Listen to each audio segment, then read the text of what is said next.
Recently, I visited Agape boarding school in the heart of Missouri, and my heart went out to a young man named Riley who was adopted from Romania, having experienced a great trauma, found himself inexplicably angry and lonely on the inside, and because of that, he rebelled against his loving adoptive parents.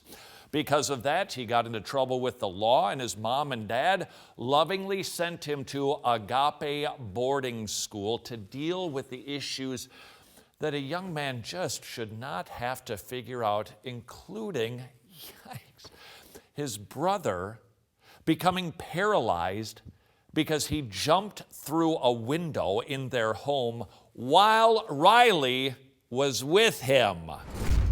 He was off of some bad drugs, and he dove off the second story of our house through the window and landed on the ground.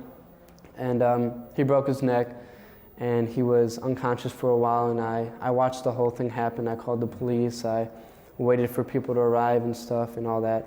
And they asked me, do you want to go to the hospital with your brother? And I, for some reason, said no. My parents were actually in Chicago at the time because my dad goes for cancer treatment every 2 weeks because he has cancer. And so they were in Chicago. Me and my brother were alone in the house, and I was alone in the house. He was out with friends. He came home not in the right mind, and I tried to calm him down. I had left him in my bedroom.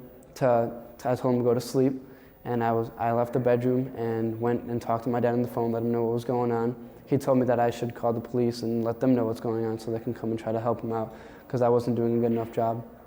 And as I was on the phone, I just remember him running by me, and I tried to grab him because there was a window right behind me.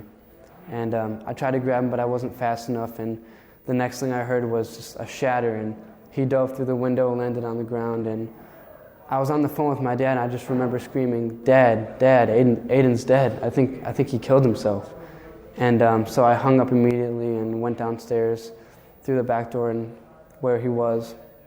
And it was pretty bad. There was glass on his face, all cut up. His neck was pretty bad. He broke his neck. He was paralyzed from then on. The right side of his body's paralyzed. He can't walk properly. He can't move his right arm or hand. He has trouble writing with it. And the doctors told him he would never walk again and that he would be a paraplegic the rest of his life. And it was bad for me. It really was. That was the last thing, in my mind, it was the last thing I had of my biological family because my birth mom, I had found out about a year and a half prior to this that she had passed away. And from then on, I really cherished my brother. And when this happened, I really thought he was gone. I thought I would never have him again. And I didn't see him for about 6 months. He was bouncing in and out of different recreational centers to help him walk, in hospitals to keep him stable. And I remember seeing him the first time, and he walked up to me. And I just remember thinking, how does he walk? How can he walk? And my dad said that he agreed with me. Like, he was asking himself the same question, how is he walking? And he mentioned that the doctor was in awe because it was the same doctor that told him he was never going to walk again. And it's the same doctor saw him walk. And so he's 19 now. I've just been praying for him to kind of get in the right mindset because I remember when he came home, he had asked me to start going to church with him because he tried to get into the whole religion thing. And I really wasn't into it that much when I was back at home. And I remember him asking every Wednesday, will you go to youth group with me? Will you go to youth group with me? And I'm like, I would always say, no, sorry, I don't have time. And he would go by himself.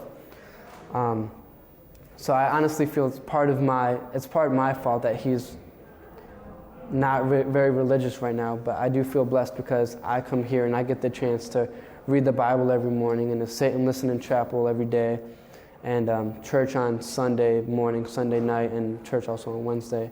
Do you think that it's your fault that you weren't doing, you said, a good job of taking care of him, and that he ran by and you couldn't grab him, that it's your fault? I do feel like it is my fault, yes, because I feel like I should have handled it better. I handled it with anger, and I handled it with trying to force him to calm down. I didn't really use words. I just forced him, and I feel like that might have added to his bad high.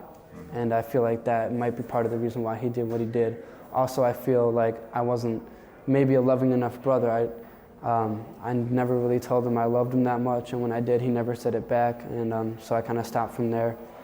And so from then on, I would always say, like, bro, I love you. Like, I'm glad you're alive. I'm glad I still have you. So I do feel like it's my fault, yes, because I feel like I should have handled it a little better way than I did. I feel like I was very selfish with the way I handled it.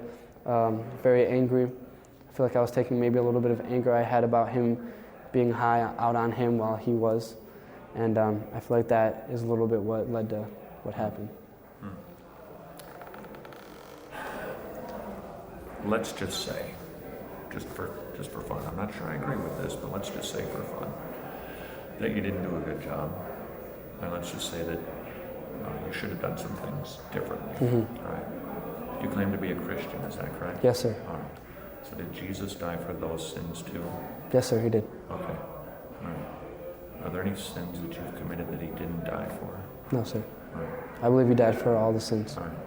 So do you have to feel guilty anymore for those things? No. Spiritually, no, I don't have to feel guilty for those. But I feel like the fleshly part of me and the mental part of me takes over, and it just rewinds in my head every night. The glass shattering and what I could have done. Why didn't I do this? I did this, but why didn't I do this? And I just re-see it every night in bed. And please be praying for Riley and for all of the troubled young men at Agape Boarding School.